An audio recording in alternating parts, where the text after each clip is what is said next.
Welcome to Not Milk Never Milk. Subscribe if you're lactose intolerant. You start by installing 3utools and running it as administrator so permissions won't block actions. Once done, enable USB debugging on the iPhone and connect with an original cable to avoid intermittent drops. Make sure you tap Trust on the device and confirm the phone appears in 3utools device list. This is critical because every subsequent step depends on a stable, authenticated connection between your PC and phone.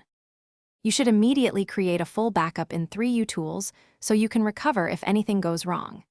Next, navigate to Toolbox and choose the appropriate function, Quick Flash or Backup/Restore, to access the system partitions safely. This is where Face ID data lives.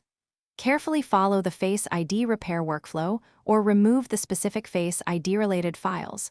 Doing this resets corrupted data and allows Face ID to be rebuilt. After file operations finish, reboot the device and let iOS initialize. This gives the secure enclave a chance to refresh. You then go to Settings and run the Face ID setup, performing 3 to 5 scans from varied angles so the system captures a full map.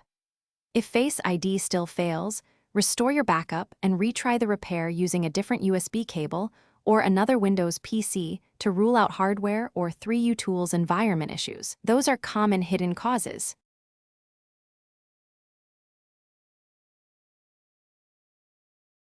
Thanks for watching. If this was helpful, leave a like and consider subscribing. See you next time.